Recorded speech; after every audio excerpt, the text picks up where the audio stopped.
जब एक शिक्षक अपनी पूरी निष्ठा से, अपने पूरे कर्तव्य बोध से, अपनी पूरी संविधा से अपने छात्र को, अपने बच्चों को शिक्षा प्रदान करता है, वही एक दिन डॉक्टर होता है, वही एक दिन इंजीनियर होता है, वही एक दिन एक बड़ा राजनेता बनता है, वही एक दिन बहुत बड़ा समाज सुधारक बनता है, वही एक दिन वैज्ञानिक बनता है, वही एक दिन मिसाइल मैन बनता है।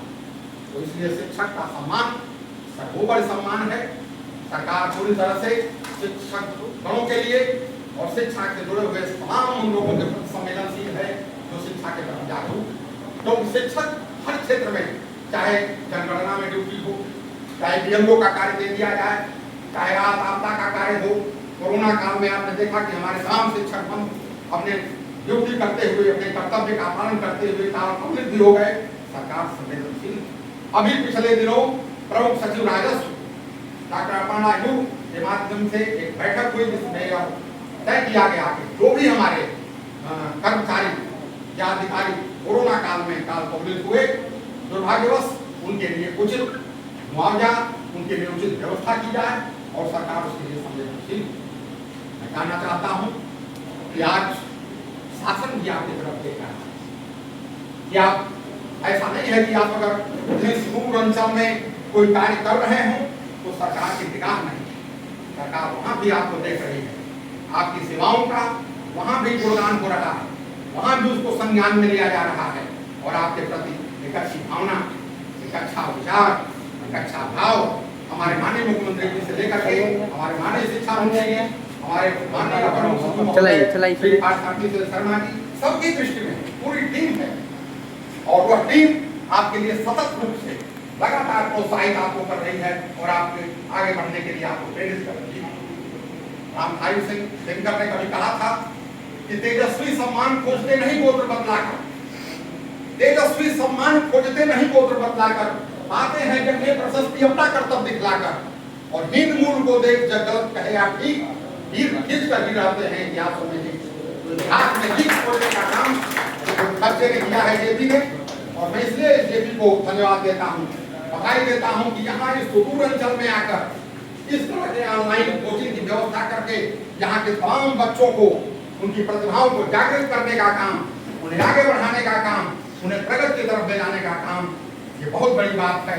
और इसलिए मैं साधुवाद देता हूँ, बधाई देता हूँ इस बच्चे को जिसने एक हौसला, इसने एक अपना जज्बा, इसने अपना एक विचार पैदा किया, और विचार की क्रांति सबसे बड़ी क्रांति होती है। इसलिए बहुत बड़ी उपलब्धि है। मैं चाहता हूँ कि क्षेत्र के जितने भी अभिभावकगण हैं, हमारे मित्रगण हैं, वो अपने बच्चों को अवसर दें कि उनको उनका उचित उनका शिक्षण हो सके, वो अच्छा मार्गदर्शन उनको मिल सके, उन्हें एक अच्छा भाव मिल सके, एक अच्छा रास्ता मिल सके जिससे वो प्रगति के पथ पर आगे बढ़ें। अभी आप लोग चर्चा कर रहे थे कि इस क्षेत्र से कुछ लोग समीक्षा अधिकारी के पद पर लोकसभा आयोग से चयनित होकर सचिवालय में जा रहे हैं। मेरी बड़ी खुशी की बात। हम लोग भी कभी 1996 में ऐसे ही चयनित हुए थे। हम लोगों ने भी उस समय ये कोशिश की थी। हम लोगों ने बहुत लड़ाइयाँ लड़ी। सबसे पहले पदनाम का परिवर्तन कराया। इससे पहले वहाँ 1996 से पहले प्रवर्ग वर्ग सहायक हुआ करता था। हम लोगों ने लड़ाई लड़ी थी। वहाँ माननीय राजनाथ सिंह जी मुख्यमंत्री थे, हमारा प्रतिनिधिमंडल गया और हमारे जो नेतागण थे उन्होंने कहा कि सर नाम ये होना चाहिए परिवर्तन, नाम इसमें कोई प्रश्न नहीं है। माननीय मुख्यमंत्री की बात सुनी और वह पदनाम परिवर्तित होकर के और समीक्षा अधिकारी बना। इसके बाद वह समीक्षा अधिकारी गजटेड हुआ और गजटेड ऑफिसर के रूप में हो गए। फिर उसका पे स्केल परिवर्तन हुआ। आज अधिकारी बहुत बड़ा हुआ, इसके साथ बहुत बड़ी एक योग्यता जुड़ी। और वास्तव में तो ये संघर्षों, क्योंकि देखिए संघर्ष से ही आदमी सफलता की तरफ बढ़ता है। आज जो बच्चे सफल हो रहे हैं, हमारी हार्दिक शुभकामनाएं उनके प्रति है, हमारी मंगल कामना उनके प्रति है कि वो सचिवालय में जा करके, शासन में जा करके शासन की नीतियों और शासन की जो पॉलिसी है उसके उचित क्रियान्वयन में अपना योगदान दें। हम लोगों का आशीर्वाद उन बच्चों के साथ है और सदैव रहेगा।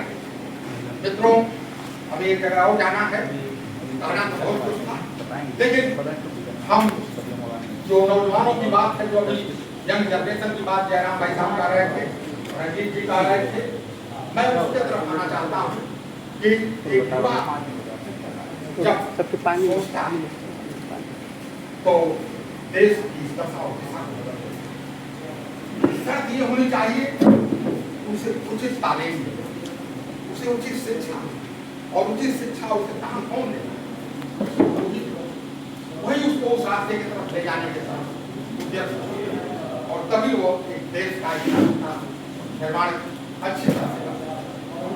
तो जैसा कि ये भी संकल्प ऑनलाइन कोचिंग की व्यवस्था की, मैं चाहूंगा कि आप अपने बच्चों को मोटिवेट करिए कि वो शिक्षा के प्रति अपनी जागरूकता को, अपनी जिज्ञासा बढ़ाएं, और जरूरी समझें तो आप ऑनलाइन कोचिंग, ऑफलाइन कोचिंग कहीं से, लेकिन मेहनत करके संघर्ष को सफलता की तरफ मोड़ें, सबसे बड़ी चीज। और यह आपको एक अभिभावक को भी सोचना होगा, क्योंकि बच्चों को सही दशा और दिशा देने की घर से ही शुरू।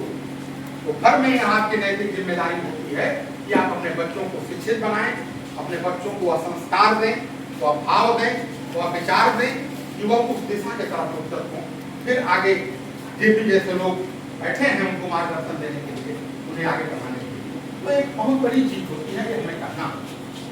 तो इन्हीं शब्दों के साथ आपको धन्यवाद देते हुए और यह उम्मीद रखते हुए कि आप आगे इस तरह के जो कार्य हैं, शिक्षा को आगे बढ़ाने का या शिक्षित बनाने का, बच्चों में जागरूकता लाने का, उन्हें भावप्रवण और संस्कार शिक्षा देने का, उसके प्रति आप हमेशा जागरूक रहेंगे, हमेशा आप उसके प्रति उन्नत रहेंगे, और मऊ जनपद को एक नया मुकाम, एक नई पहचान, एक नई दशा और एक नई दिशा की तरफ ले जाने का काम करेंगे। तभी यह एक अच्छे राष्ट्र के, एक अच्छे जनपद के रूप में और यहाँ से